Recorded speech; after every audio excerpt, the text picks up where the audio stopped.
Maya 2, Beyond Evil. The moment teen realizes he killed his girlfriend. Why is there so many titles like this in these crime time videos? Okay, we watch a lot of crime time videos. Okay, and I feel like I frequent this type of title very often. Either, moment man realized he killed his wife. Moment woman realized she killed her husband and boyfriend. It's just the same thing. But let's see what happens to this one, though. Each story is unique, so let's watch. Is she breathing? Is your friend breathing? I do not think so. I really cannot tell. She is ice cold.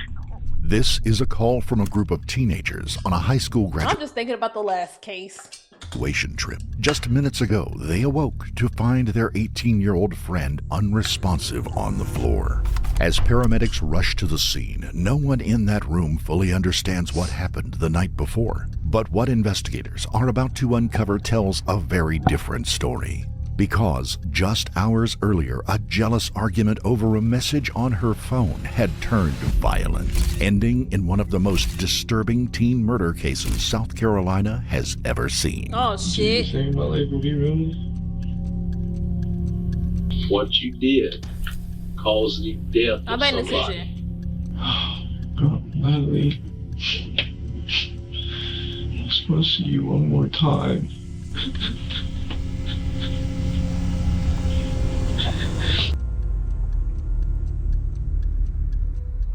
Paramedics and police would come into a situation with multiple teenagers in distress, a young woman lying dead on the floor of the master bedroom, and a young shirtless man crying and muttering that it was all his fault.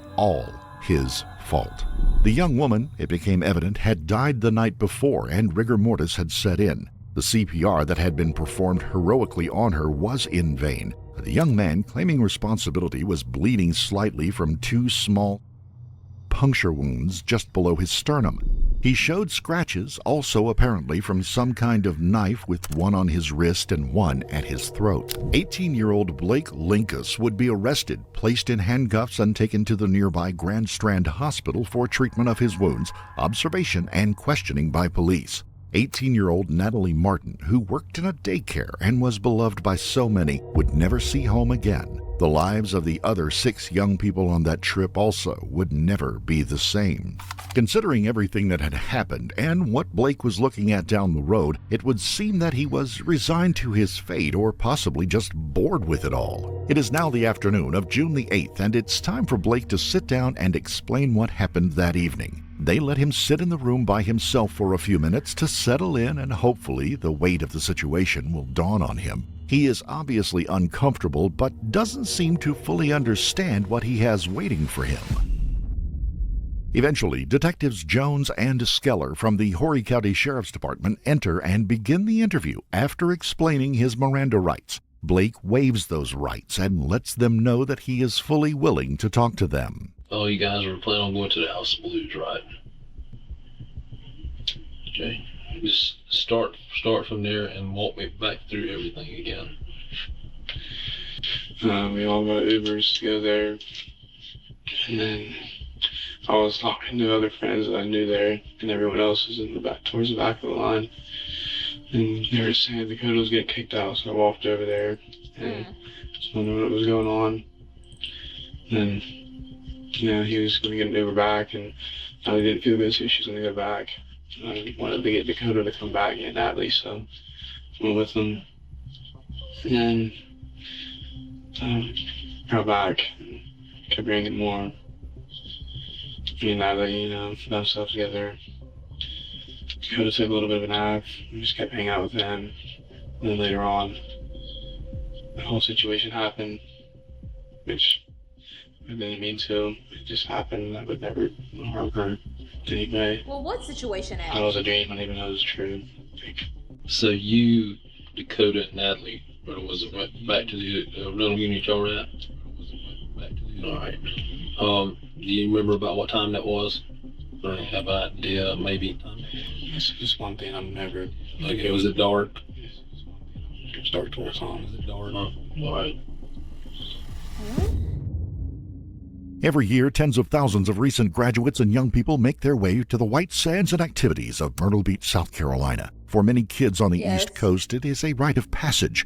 In the first week of June, a group of 8 young people from Ohio made such a trip. The group had made a 9-hour trip in 2 cars and planned to do as many groups do, all piling into one vacation rental condo on Mason Drive. As with so many of these beach trips, there was a lot of alcohol involved once the young people arrived. It's not known whether they brought it with them or obtained it once they arrived, but they had cases of beer and alcoholic beverages on hand, even though none of them were over the age of 20. The legal age for purchasing and consumption of alcohol in South Carolina is 21. And yet, there they were. After incident statements taken by police investigators would show that alcohol was not an uncommon thing for this group back home either, with tales of parties held at their homes, sometimes with the knowledge of at least some of their parents. It was also known that one of the young people had a reputation for being a bad drunk, one who would turn argumentative and even violent if he had been drinking, Blake Linkus. By the second night, Natalie and Blake, who had been off and on as a couple for 3 years, had a falling out. She had decided to spend the night sleeping in her car rather than in the room the two shared. Over the last few years, the two spent most of their time getting along famously, but they had a few arguments and a couple of breakups along the way. Blake was on the possessive side, and when he drank, he was more than willing Oh my God, why his neck so damn big? to fight There ain't no neck Ed in this. or with Natalie. Still, they had been prom dates and had made this trip together. After Natalie spent the night in her car and Blake spent the night alone in a large bed, the two seemed to work it out. Sun, sand, and suds seemed to patch things up, and it would look that way until June the 6th, the 5th day of their trip. That evening, the group would head out to the House of Blues in North Myrtle Beach for a night of music. One of the group would be stopped by the bouncers at the front door. The young man was carrying an open container of alcohol. Since he was underage, they wouldn't let him in, even after he got rid of the drink. Blake and Natalie would tell their friends they would accompany him back to the condo and just made an early night of it. Okay. And that they did. Once back at their place, Natalie and Blake retreated to their room while their friends settled in for a night of TV. It shouldn't have been much of anything for the night. Blake had pre-gamed for the night or had alcohol before leaving to go to the club, and he was still intoxicated when he and Natalie laid on the bed and began scrolling on their phones. At some point, Blake looked over and noticed a Snapchat message on Natalie's phone, one sent by some guy she had met earlier in their visit. What the message hinted at, and apparently Natalie's response, sent Blake into a rage that would culminate the next morning in a call to 911 and an attempt by Blake to harm himself in the room's shower using a steak knife from the kitchen. What? You said the whole thing happened. All right. Tell me what that whole thing was. I'm pretty sure we watched TikTok or something, and I got mad over something on her phone. It's hard for me to exactly remember what it was, and I thought I choked her for a little bit, and she fell off the bed, and I thought she said something to me. Like, I didn't think she was just dead, so I just decided to go to bed because it seemed like he didn't want to even go to the club. What do you mean? I thought I just choked her a little bit and then went to bed. Like that's what a regular occurrence for you? Choking a woman out and going to bed? And you said you got an argument over something over the phone. Yeah. What was that? I'm sure it was like other dudes or something. I don't know. Okay. It's obvious that Blake is downplaying the entire event, something he would continue to do time and time again. The detectives know this wasn't a casual accident. Now, what led up to you choking her? I mean, tell me excruciating detail about that. Like, we were beside each other, and I mean, she was on her back and I was on my side, like towards her, and I mean, I'm pretty sure like I was just like saying stuff to her, and I just reached and she was saying stuff back, and I just reached over, and I mean, she was at the edge of the bed, so I just choked her for a little bit. Not meaning to just try to kill her whatsoever. Yeah, how were y'all on the bed? Were y'all with say this is the bed that's up against the wall here? Were y'all like feet this way or feet this way or feet towards the end of the bed? Feet towards the end of the bed. Okay. All right. Which side why does he not seem remorseful? This side or that side? Well, I know why. The side that she was on the whole time. Okay. So, like, it was right there. Beside her. Okay, you said you reached over and like choked her. How did you do that? Just I just put my hands around her throat and How? just one and then two, and she like went sideways and fell over, and I just said, all right, I'm just gonna go to bed, like I'm not dealing with this right now. So I rolled over What? towards the middle of the bed, and I thought she just wanted to stay down there. I thought she was gonna leave the room or something. Now, you said you reached over and grabbed her one hand and two. What happens there? She like starts to like go up a little bit, and then like she just fell over because we were so close towards the end of the bed. And then she fell, and I just rolled back over in the middle of the bed. So you said that. Imagine somebody talking so casually like I'm about trying to get this. my mind how this happened. So she's laying on her back. You're on the, said you're laying on your side. So you reach over one hand, and she kind of like arches up. I guess is what you're saying. Is that when you reach over with the other hand? All right. Now, at what point in there did y'all end up on? You said something about being up on your knees. Where did you? When she arched up, that's when like I basically arched up with her, and then that's when she like fell back. I mean, she maybe pushed a little bit. I don't know. It just didn't feel long at all. Like, honestly. Did you hear anything, any noises? Or? I thought she was saying something. I thought like I heard something. I don't know. After that, I just didn't want to talk. I should have just left the room or checked on her and called 911. This is crazy. Wasn't in my right mind. You said you guys were arguing after whatever you found on Well, the he's phone. saying it like he's like not in the wrong too. He's just like, yeah, and I choked her. Like, it wasn't that damn long. Like, okay, and I choked her, and then, you know what I'm saying? Then she hit the floor, and then I needed her to get the fuck out of the room. I wasn't to pick her up. Like, you know what I'm saying?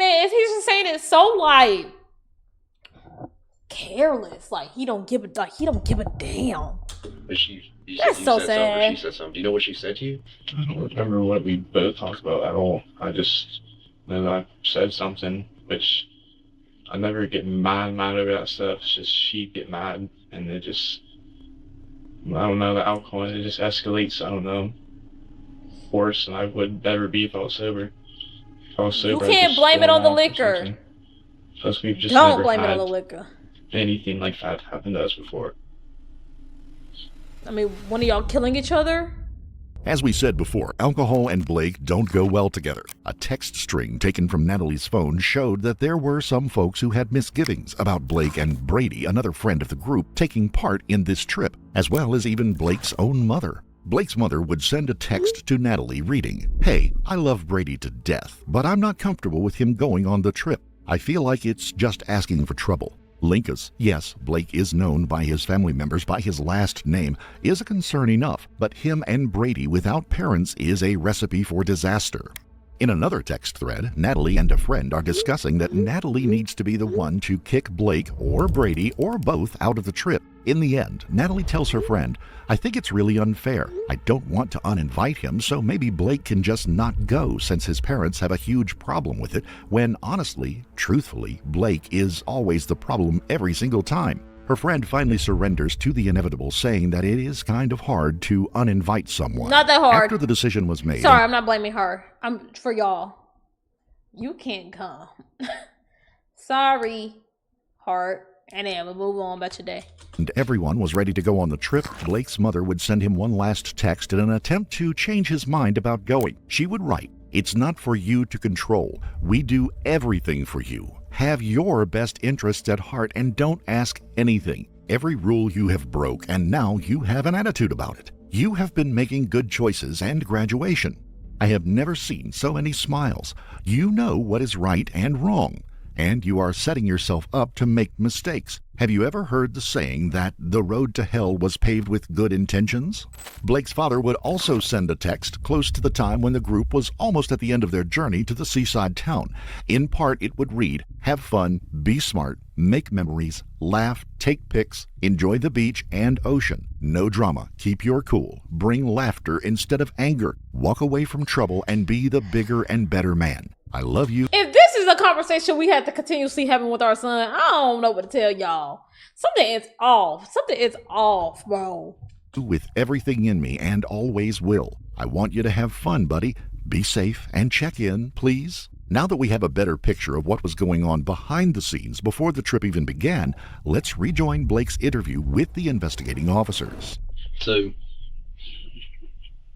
after Natalie falls off the bed, you said you thought she said something or so of that nature. What was that? I mean, what did you hear? I guess that's what I'm trying to get at.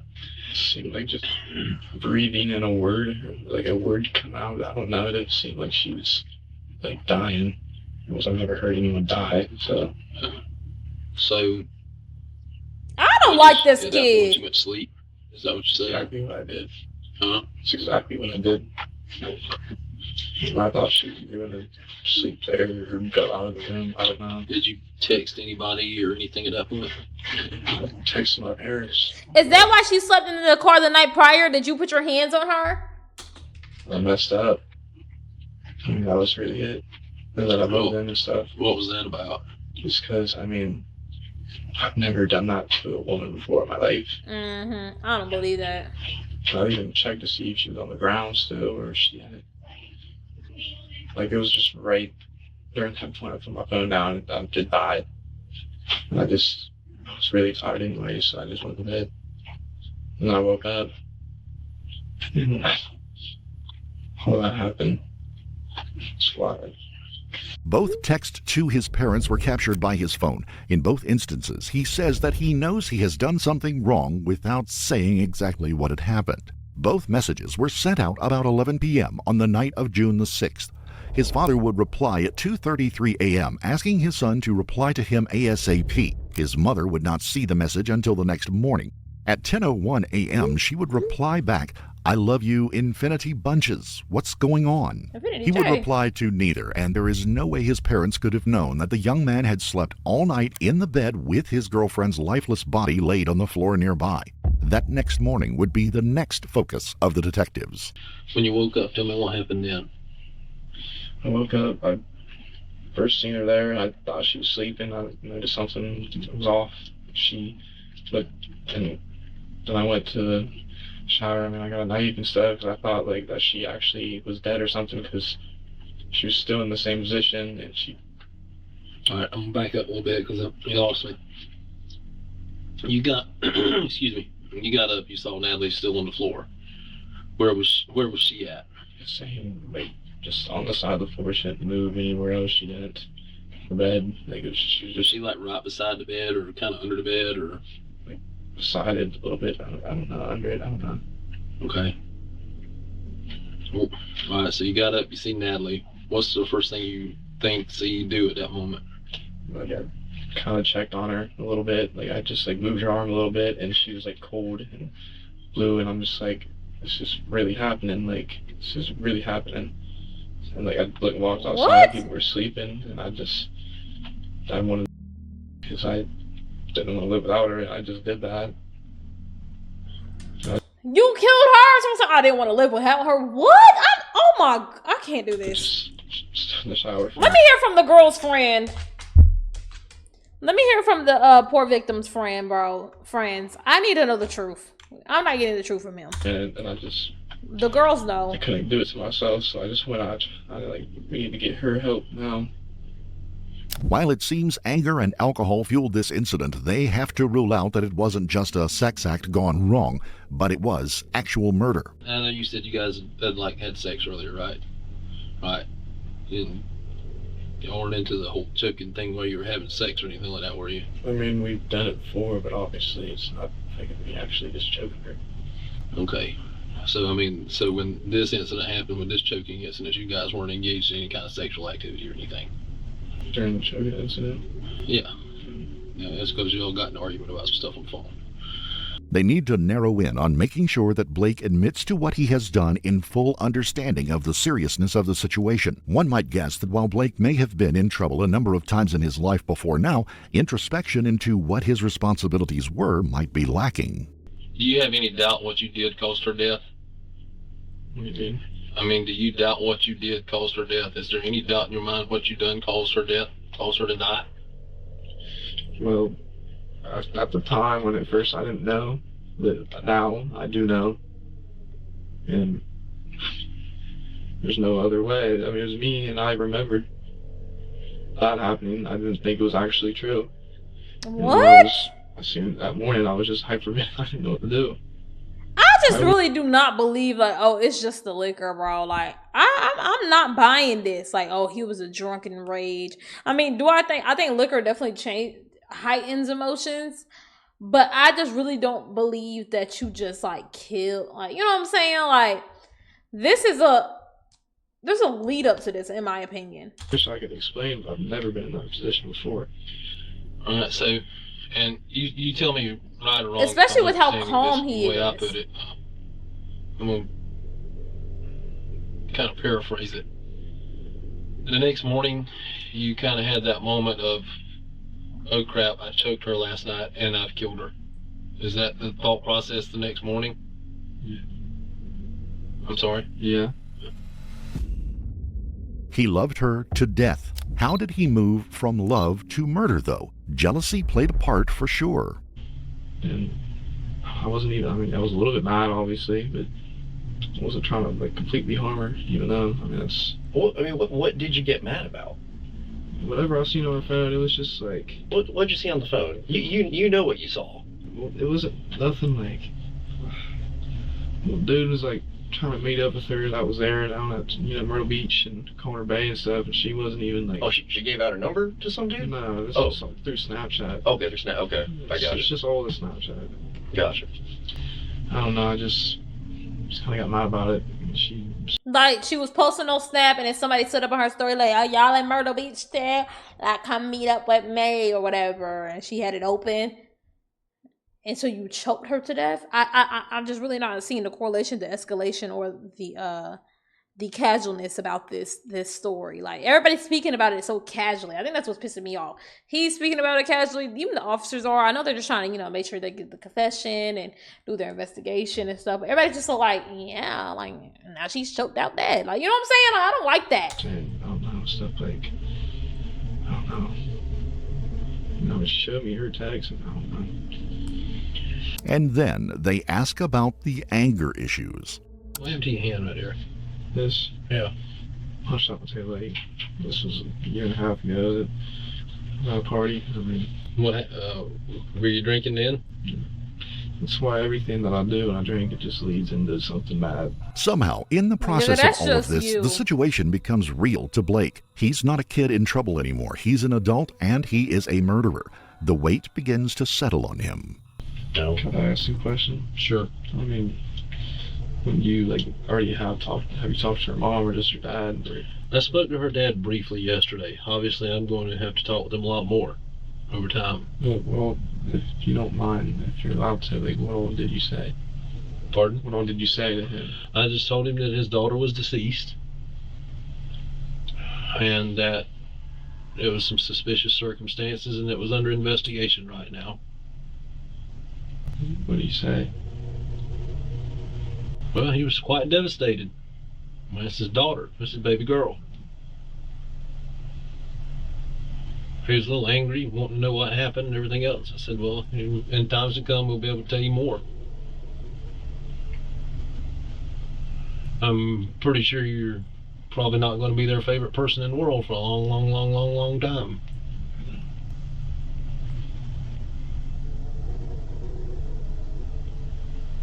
I would argue that when when everything kind of settles down, though, if you talking with us and telling us everything to give them, everything that we know to the best of our knowledge, though, that's at least the best thing that you could do, just to, at least giving that to them. Yeah. And that's why we're asking these things. I understand. I mean, I don't want to lie over the one I've loved more than anyone my whole life, and that's their own daughter. They're the best parents in the world. I just want them to know that I didn't mean to do that. And my intentions were not to do that at all. And now everyone's gonna hate me, and I didn't do I that. don't like that. Like, that wasn't my intentions at all. Like, I just wanted to choke her out. Like, you know what I'm saying? I do not like that. Like, so you were okay with putting harm on her, you just didn't want to kill her? Like, you know what I'm saying? Like, I really just do not like that. I have a really bad feeling that he's done this before. I'm really not believing that he never done this before. I don't know. He can do that. To her specifically. I mean, I do got anger issues, but never towards her. I mean, it's gotta get it from my dad. He's got to take medicine for it, which I'm doing better. But like I said, this is the first time I've met you today. At least we can say this though, for what has happened. Hey, you're manning up now and telling the truth with it though. It's like, yeah, I mean, I didn't mean to, or like, damn, like, yeah, like, you know what I'm saying? It's just so casual about the whole situation. It's just like, but you did, and she's dead, and that is a really permanent, final, you know what I'm saying, action to call somebody, especially the woman you quote unquote love, and this is just what we get from you, and it's just kind of like I didn't mean to, you know what I'm saying, like, oh, I didn't really intend to cause this, you know what I'm saying, like, my bad, like, damn, like, everybody gonna be mad at me, like, you know what I'm saying, it's just like, she's passed, she's dead. He was there for a moment, but then he slips back as if something tells him this problem will go away in the time frame that has no basis in reality, that he can make a promise of change like he had done so many times before and get off with light punishment. Now, by himself, the young man resorts to sending up words to a Natalie that is no longer there. God, Natalie, I'm supposed to see you one more time. Just one more time. Please. Please. Please. I just want to see you. I just want to see you. I just want to see you. I want to talk to you. You killed her! I just want to see you. You killed her! If you just went to bed that fucking night, y'all would have been all up at the beach right now and having fun, doing some teen drinking, and you know what I'm saying? Like, you're the problem. You're saying it like you're the family that just found out that they lost her. You know what I'm saying? You caused it. Oh my gosh.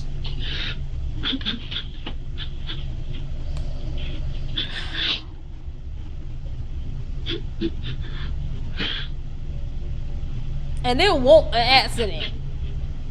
Cutting off somebody's airways is not an accident. My girl. Oh my goodness.